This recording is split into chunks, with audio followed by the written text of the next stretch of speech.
Students, class 8-এর ইতিহাস, তোমাদের ঐতিহ্য যে বইটা পরপর পড়ে দিচ্ছি। পঞ্চম অধ্যায় তো শেষ হয়ে গেছে। আজকে ষষ্ঠ অধ্যায়, জাতীয়তাবাদের প্রাথমিক বিকাশ। আজ এটাও কয়েকটা পার্টে পড়বো, তোমরা একটু দেখে নেবে। আজকে প্রথম পার্ট, জাতীয়তাবাদের প্রাথমিক বিকাশ।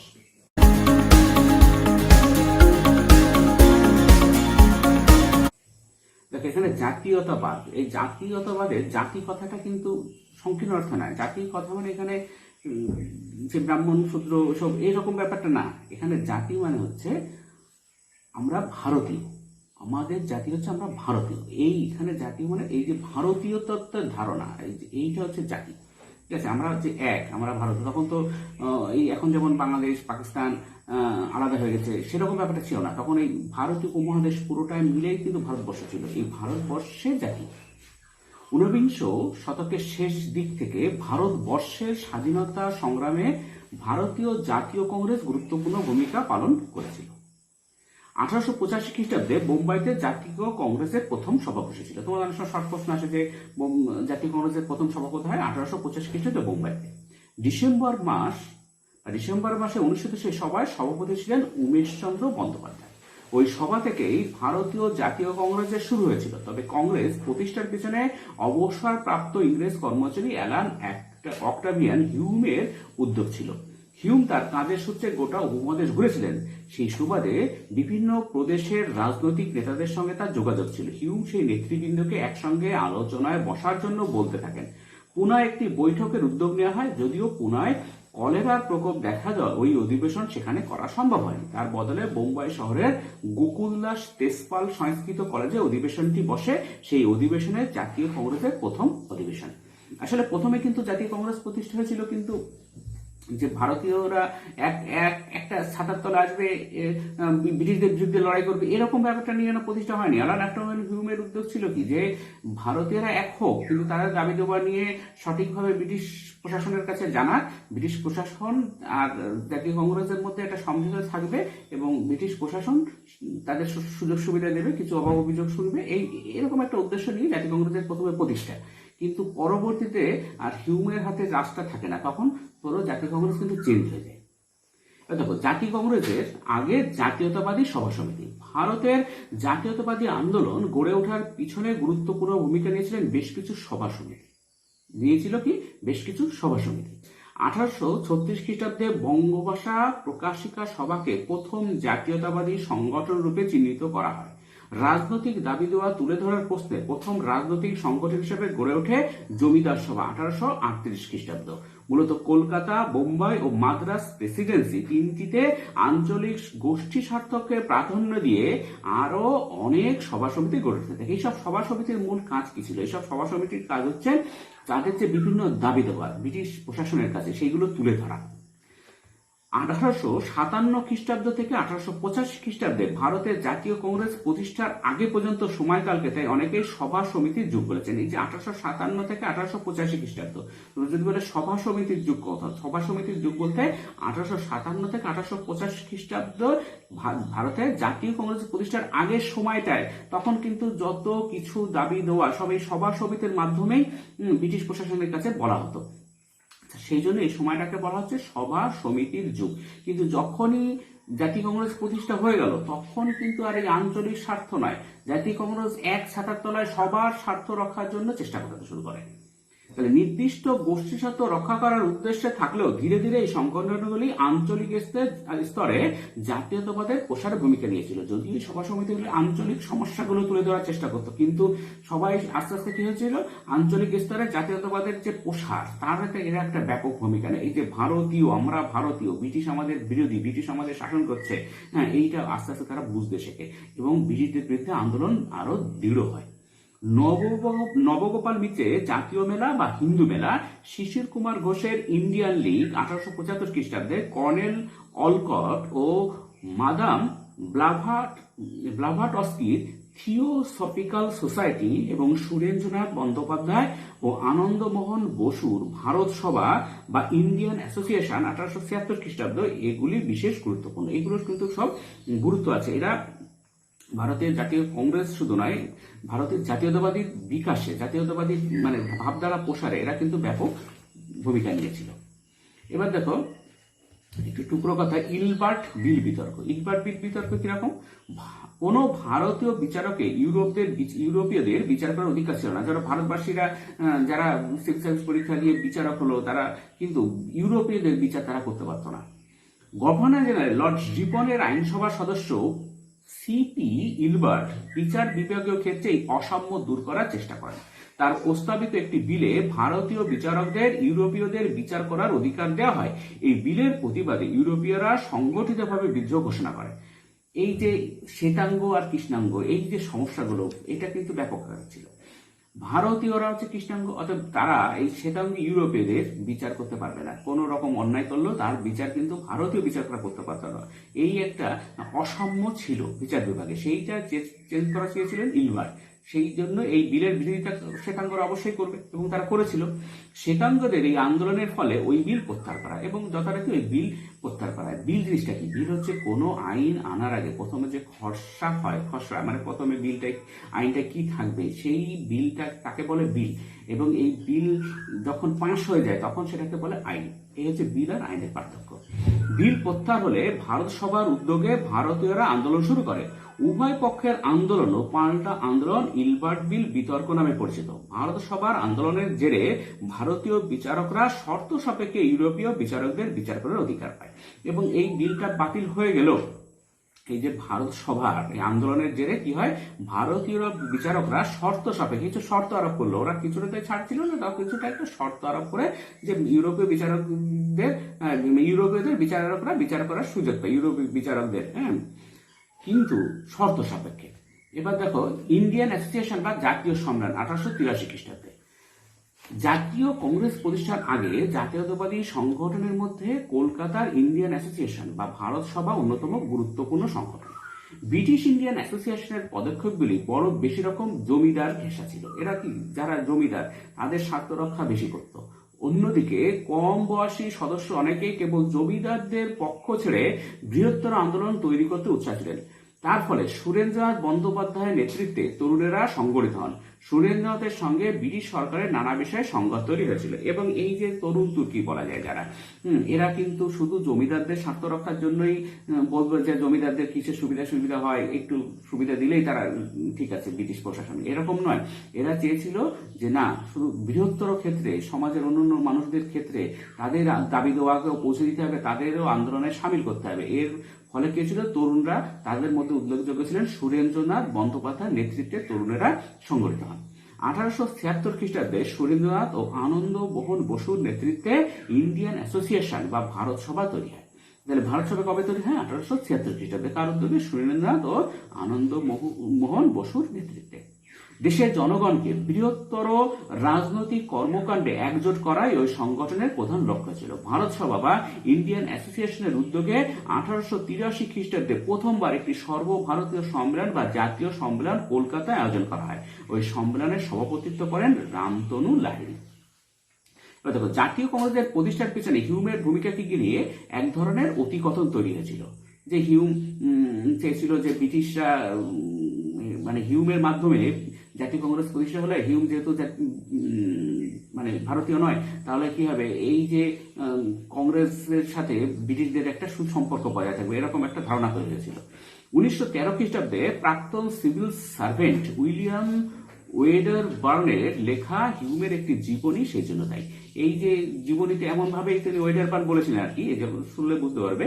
ওয়েডারবার্ন জানান যে হিউম ও পলার্ড লর্ড ডাফরিনের যৌথ উদ্যোগে নাকি জাতীয় কংগ্রেসের সৃষ্টি হয়েছিল। এই তত্ত্বটি কংগ্রেস প্রতিষ্ঠার হিউম ডাফরিন ষড়যন্ত্র তত্ত্ব বলে পরিচিত। মানে হিউম আর ডাফরিন ষড়যন্ত্র করে ভারতীয় যত দাবি দেওয়া এই কংগ্রেসের মাধ্যমে আসবে, আর কংগ্রেসের প্রধান হচ্ছে হিউম, তাহলে কোনো সমস্যা হবে না।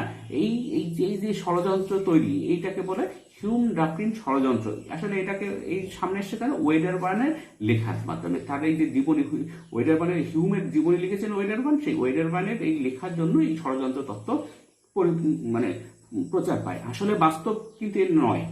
দীর্ঘদিন হিউম ডাফরিন ষড়যন্ত্র তত্ত্ব দিয়েই কংগ্রেস প্রতিষ্ঠার উদ্যোগকে ব্যাখ্যা করা হতো, কিন্তু ওই তত্ত্বে বেশ কিছু ফাঁক দেখা যায়। তাছাড়া কংগ্রেসের উদ্যোগ নিয়ে ডাফরিন সন্দিহান ছিলেন।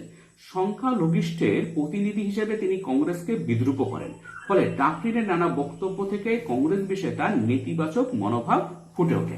তবে কংগ্রেস প্রতিষ্ঠায় হিউমের কোনো ভূমিকাই ছিল না তা নয়, কিন্তু তাকে ষড়যন্ত্র তত্ত্বের ধাঁচে ফেললে অনৈতিহাসিক দোষ ঘটবে। নানা ঘটনায় ভারতীয়দের মধ্যে ব্রিটিশ বিরোধী অসন্তোষ প্রকাশ পেয়েছিল। ফলে রাজনৈতিকভাবে উদারমনা হিউম চেয়েছিলেন এমন একটি সংগঠন তৈরি হোক যা ভারতীয়দের স্বার্থ রক্ষা করবে। আসলে এই যে প্রচার অপপ্রচার তো থাকেই, হিউম কিন্তু চেয়েছিলেন কি যে ভারতীয়দের স্বার্থ রক্ষা হোক এবং তার জন্য তারা একটা সংগঠন করুক এবং সংগঠনের মাধ্যমে তাদের দাবি দেওয়া ব্রিটিশ প্রশাসনের কাছে জানাক। সেই জন্য হিউম কিন্তু যথেষ্ট উদারমনা লোক ছিলেন। তিনি এই ভারতীয়দের স্বার্থ রক্ষার জন্য এটা প্রতিষ্ঠার উদ্যোগ নেন। তবে হিউম যদি উদ্যোগ নাও নিতেন তবু ওই সময় নাগাদ জাতীয় কংগ্রেসের মধ্যে একটি সংগঠন প্রতিষ্ঠা হতো, কারণ তার সমস্ত পটভূমি আগে থেকেই তৈরি হয়েছিল। একটা প্রতিষ্ঠান করলেই যে সবাই তার কথা মেনে নেবে তা নয়, আসলে পটভূমি মানে সেই সময়কার পরিস্থিতি তৈরি হয়েছিল, এরকম একটা প্রতিষ্ঠানকে প্রতিষ্ঠা হওয়ার মতো পরিস্থিতি তৈরি হয়েছিল। কলকাতা, বোম্বাই ও মাদ্রাজ প্রেসিডেন্সিতে শিক্ষিত ভারতীয়রা নানা রাজনৈতিক উদ্যোগ নিয়েছিলেন। সেই সব উদ্যোগগুলিকে একজোট করার জন্য দেশ জুড়ে নানা চেষ্টা করা হয়। 1867 থেকে 1883 খ্রিস্টাব্দের মধ্যে নানা প্রকার প্রতিবাদ আন্দোলন সংগঠিত হয়। সেই সব প্রতিবাদের লক্ষ্য কখনো ছিল ব্রিটিশ সরকারের আয়কর নীতি, কখনো বৈষম্যমূলক আয় ব্যয়। এই যে আয়কর নীতি, তাদের যে নীতি, ব্রিটিশ প্রশাসনের আয়কর নীতি, তাদের বৈষম্যমূলক আয়, ব্রিটিশদের আয় বেশি, ভারতীয়দের আয় কম, একই কাজ করলেও ব্রিটিশরা বেশি পয়সা পাবে, ভারতীয়রা কম পয়সা পাবে, এই সব অন্যায় অবিচারের বিরুদ্ধে ব্রিটিশদের বিরুদ্ধে প্রতিবাদ গড়ে তোলা। পাশাপাশি দেশীয় সংবাদপত্রের স্বাধীনতা, বাগিচা শ্রমিকদের অবস্থা, আইনসঙ্গত প্রতিষ্ঠানে ভারতীয়দের মর্যাদা বৃদ্ধি প্রভৃতি বিষয়ে আন্দোলন করা হয়েছিল। এই যে বাগিচা শ্রমিকদের খুবই খারাপ অবস্থা ছিল, তাদের ঠিক মতো পারিশ্রমিক দেওয়া হতো না, ভারতীয় দেশীয় সংবাদপত্রের স্বাধীনতা ছিল না, যা কিছু লেখার স্বাধীনতা ছিল না, সেটার আবার লিখলে সত্যি কথা লিখলে আবার ব্রিটিশ প্রশাসনের খারাপ শাস্তির খাড়া নেমে আসতো। এই যে সমস্যাগুলো, এইগুলোর বিরুদ্ধে আন্দোলন আর কি। এই সমস্ত প্রতিবাদ আন্দোলনের চৌহদ্দি কেবল 3টি প্রেসিডেন্সিতে আটকে ছিল না। লাহোর, অমৃতসর, আলিগড়, কানপুর, পাটনার মতো প্রাদেশিক শহরগুলির ইংরেজি শিক্ষিত মানুষেরা ওইসব আন্দোলনে যোগ দিয়েছিলেন। ভারতীয়দের যে শিক্ষিত করার চেষ্টা করেছিল, ব্রিটিশ ইংরেজি শিখিয়েছিল তাদের নিজেদের প্রয়োজনে, কিন্তু শিক্ষা মানুষকে চেতনা আনে, যখন চেতনা আনেছে তখন সব ইংরেজি শিক্ষিত মানুষই কিন্তু আন্দোলনে নেতৃত্ব দেয়। ফলে স্থানীয় বা আঞ্চলিক বোধের বাইরে একটা নতুন রাজনৈতিক বোধ তৈরি হয়েছিল। সেই বোধ অনেক বেশি জাতীয়। কংগ্রেস সেই জাতীয় বোধের একটি বহিঃপ্রকাশ ছিল এবং এই যে জাতীয়তা বোধ, এই বোধেরই বহিঃপ্রকাশ কংগ্রেস। এই বোধ থেকেই কংগ্রেসের প্রতিষ্ঠা এবং কংগ্রেস এত ব্যাপক আকার ধারণ করে। একেবারে গোড়া থেকেই দেশের ভিতরের আঞ্চলিক পার্থক্য ও স্বার্থগুলোর বাইরে বৃহত্তর চিন্তা ও আদর্শের ডাক দিয়েছিল কংগ্রেস। ফি বছরে দেশের একটি জায়গায় কংগ্রেসের অধিবেশন করা হবে, এই ছিল নীতি। বলা হয় যে অঞ্চলে অধিবেশন বসবে সেখানকার কেউ সভাপতি হতে পারবেন না। আঞ্চলিক স্বার্থ, মানসিক দূরত্ব সবকিছু দূর করে একটি সংগঠনে ঐক্যবদ্ধ হওয়ার জন্য এইসব নীতি নিয়েছিল কংগ্রেস নেতৃবৃন্দ। 1888 খ্রিস্টাব্দে ঠিক করা হয় যদি কোনো প্রস্তাবে বেশিরভাগ হিন্দু কিংবা মুসলমানদের সমর্থন না থাকে তবে সেই প্রস্তাব স্থগিত থাকবে। বস্তুত গণতান্ত্রিক ও সার্বিক ঐক্যমতের ভিত্তিতে কংগ্রেস পরিচালনার লক্ষ্য ছিল কংগ্রেস নেতৃবৃন্দের, মানে সবার ঐক্য থাকতে হবে, সেরকম ঐক্যমতের ভিত্তিতে সবাই যাতে বেশিরভাগ লোকই যদি একটা বিষয়ে সহমত পোষণ করে সেকে বলে ঐক্যমত আর কি। অবশ্য মনে রাখা দরকার গোড়া থেকেই কংগ্রেসের মধ্যে সাংগঠনিক নানা দুর্বলতা ছিল। ভারতীয় সমাজের সমস্ত ধরনের লোকেরা কংগ্রেসের আওতায় ছিল না। তাছাড়া আঞ্চলিক, লিঙ্গগত, শ্রেণীগত প্রতিনিধিত্ব সমান ছিল না। সমাজের নিম্ন বর্গের মানুষজন ও তাদের অভাব অভিযোগকে সরাসরি সংগঠনের ভিত্তিতে আনতে চায়নি কংগ্রেসের আদি নেতৃত্ব। বস্তুত 500 শিক্ষা শিক্ষিত সম্মানীয় পেশার যেমন আইনজীবী মানুষরাই কংগ্রেসের নেতৃত্বে হাল ধরেছিলেন। মানে যেসব লোক আইনজীবী বেশি বা উচ্চশিক্ষিত তারাই কংগ্রেসের হাল ধরেছিল এবং তারা তাদের দাবি দেওয়া বেশি বলতো। সাধারণ মানুষের কিন্তু অতটাও আসতে পারেনি এই আন্দোলনের মধ্যে। পাশাপাশি ভৌগোলিকভাবে বিচার করলে কংগ্রেসের মধ্যে বোম্বাই প্রদেশ ছিল সব থেকে গুরুত্বপূর্ণ ভূমিকায়। 1885 খ্রিস্টাব্দে প্রথম অধিবেশনে যোগদানকারী 72 জন ভারতীয় বেসরকারি প্রতিনিধিদের মধ্যে 38 জনই ছিলেন মুম্বাই প্রেসিডেন্সি। এই যে বোম্বাই প্রেসিডেন্সির বেশিরভাগ লোক অন্যান্য প্রেসিডেন্সি থেকে নেই, এইটাই কিন্তু ঠিক ছিল না আর কি। এটাও এক সমান প্রতিনিধিত্ব হলো না। তো ফলে মুখে সর্বভারতের দাবি করা হলো, বাস্তবে বোম্বাই, মাদ্রাজ ও বাংলা প্রেসিডেন্সির কিছু শিক্ষিত পেশাজীবী ব্যবসায়ী ও জমিদারি ছিল কংগ্রেসের প্রধান স্তম্ভ। মানে মুখে বলছে আমরা সর্বভারতীয় দল, কিন্তু সর্বভারতীয় হলো বাস্তবে কি ছিল? মুম্বাই, মাদ্রাজ ও বাংলা প্রেসিডেন্সির কিছু শিক্ষিত পেশাজীবী ব্যবসায়ী ও জমিদার, এরাই কংগ্রেসের প্রধান স্তম্ভ। তাহলে তারাই মূলত তাদের সমস্যাগুলো তুলে ধরতো। সম্প্রদায়গতভাবে প্রথম দিকের কংগ্রেস নেতৃত্বের মধ্যে উচ্চবর্গীয় হিন্দুরা ছিল সংখ্যাগরিষ্ঠ, তবে এইসব সমালোচনার বিষয়ে কংগ্রেস নেতৃত্ব বিশেষ ভাবিত ছিলেন না। তারা নিজেদের জাতির প্রতিনিধি হিসেবে প্রচার করে গৌরববোধ করতেন। তবে এর ফলে সামাজিক ও সম্প্রদায়গতভাবে জাতীয় কংগ্রেসের কর্মসূচিগুলি প্রকৃত জাতীয় চরিত্র হারিয়েছিল। প্রকৃত জাতীয় চরিত্র তারা কিন্তু লাভ করতে পারেনি, কারণ জাতীয় চরিত্র লাভ করলে সমস্ত মানুষের প্রতিনিধি থাকতে হবে, কিন্তু এখানে শুধু উচ্চ বর্গীয় বেশিরভাগই হিন্দু বা যারা উচ্চ শিক্ষিত মুসলিম তারাই কিন্তু ছিল। সাধারণ হিন্দু, সাধারণ মুসলিম বা নিম্নবর্গীয় হিন্দু তারা কিন্তু তাদের প্রতিনিধি কিন্তু ছিল না এতে। সেই জন্য সেই অর্থে বলা যাবে জাতীয় কংগ্রেসে কি প্রকৃত জাতীয় চরিত্র কিন্তু তারা পায়নি, তারা জাতীয় চরিত্র হারিয়েছিল। মানে জাতীয় চরিত্র কি হতে হবে? সমস্ত মানুষের সমান প্রতিনিধিত্ব হতে হবে, তখনই তো জাতীয় চরিত্র লাভ করা যায়। আদি পর্বে জাতীয় কংগ্রেসের রাজনৈতিক পন্থা সরাসরি ব্রিটিশ সরকারের বিরোধিতার লক্ষ্যে চলে যায়। প্রথম কিন্তু তারা সরাসরি ব্রিটিশদের বিরোধিতা করতো না, ব্রিটিশদের কিছু দাবি দেওয়া আদায় করতো, বিরোধিতা করতো না। ফলে ঔপনিবেশিক শাসনের আমূল বদলের কর্মসূচি কংগ্রেসের ছিল না। এই যে আমরা ঔপনিবেশিক শাসন চাই না, আমরা স্বাধীনতা চাই, এই কর্মসূচি কিন্তু কংগ্রেসের প্রথম দিকে ছিল না। বরং ভারতে অব্রিটিশ সুলভ কিছু শাসন পদ্ধতি সংশোধনের জন্য কংগ্রেস নেতৃত্ব আবেদন নিবেদন করতেন সরকারের কাছে, যে অব্রিটিশ সুলভ, ব্রিটিশরা একটা সুসভ্য, তারা ব্রিটিশ শাসন যেভাবে চলে, ইংল্যান্ডে যেভাবে চলে, আমাদের দেশেও সেভাবে চলুক, এরকম ওদের দাবি দেওয়া হয়েছে। সেটা হচ্ছে অব্রিটিশ সুলভ কিছু শাসন পদ্ধতি সংশোধনের জন্য তারা আবেদন নিবেদন করতেন। প্রথম অধিবেশনে 1885 খ্রিস্টাব্দে সভাপতি উমেশচন্দ্র বন্দ্যোপাধ্যায় স্পষ্ট করে বলেন যে কংগ্রেস কোন ব্রিটিশ বিরোধী ষড়যন্ত্রের মঞ্চ নয়। বস্তুত আদি পর্যায়ে কংগ্রেস নেতৃত্ব ব্রিটিশ শাসনের প্রতি নিজেদের আনুগত্য ও সমর্থন জানিয়ে দিয়েছিল। এই যে ব্রিটিশ প্রশাসনের প্রতি নিজেদের আনুগত্য সমর্থন জানানো, এই জন্যই বলা হতো যে হিউম এটা তৈরি করেছে ব্রিটিশদের সুবিধার জন্য, ব্রিটিশের স্বার্থে এই কংগ্রেসের প্রতিষ্ঠা, এই জন্য এটা আরো বেশি হাওয়া পেয়েছিল।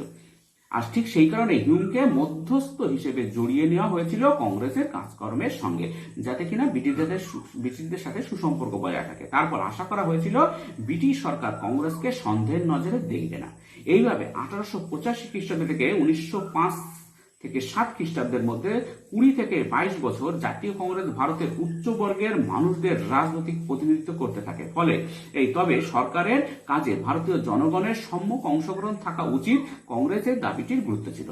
মূলত কংগ্রেস উচ্চ বর্গীয় মানুষদেরই তাদের প্রতিনিধি ছিল, তাহলে তারা নিজেদের দাবি দেওয়া আদায় করার চেষ্টা আর অব্রিটিশ সুলভ কিছু শাসন পদ্ধতি সংশোধনের চেষ্টা, এইসবই তারা মূলত তাদের কাজ ছিল প্রথম দিকে কংগ্রেসের আর কি।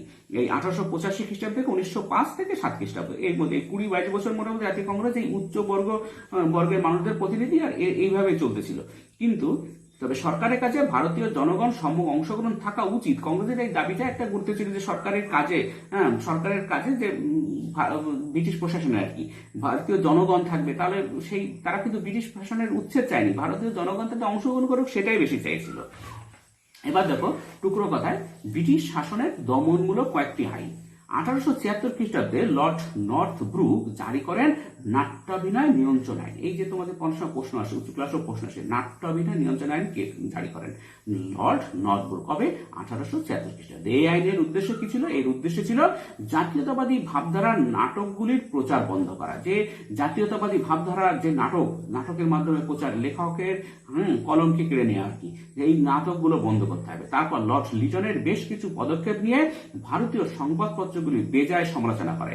তার পাল্টা লর্ড লিটন দেশীয় মুদ্রণ আইন জারি করেন 1878 খ্রিস্টাব্দে। এই আইনে বলা হয় দেশীয় ভাষায় প্রকাশিত সংবাদপত্রগুলি কোনো সরকার বিরোধী বক্তব্য প্রচার করতে পারবে না।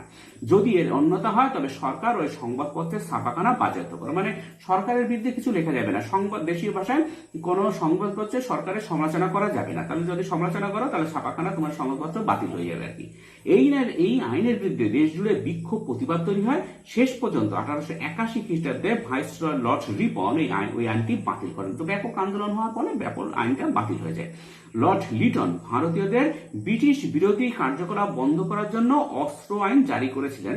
আবার লর্ড লিটন কি করে? ব্রিটিশ বিরোধী কোনো কার্যকলাপ যারা ভারতীয়রা না করতে পারে তার জন্য কি করেছিলেন, তিনি অস্ত্র আইন জারি করেছিলেন। এই সব বিভিন্ন দমনমূলক আইন চলেছিল, তাও সত্ত্বেও কংগ্রেস কি করতো, কংগ্রেস তখন প্রথম দিকে চেয়েছিল যে ব্রিটিশদের সাথে সমঝোতা এসে ব্রিটিশদের সাথে একসাথে চলে একটা আবেদন নিবেদনের নীতি নিয়ে কংগ্রেস পরিচালিত হোক, আর ব্রিটিশদের অব্রিটিশ সুলভ কার্যকলাপ বন্ধ হোক এবং ব্রিটিশ একটা ভালো প্রশাসন এখানে দিক, এরকমই কংগ্রেসের মনোভাব ছিল।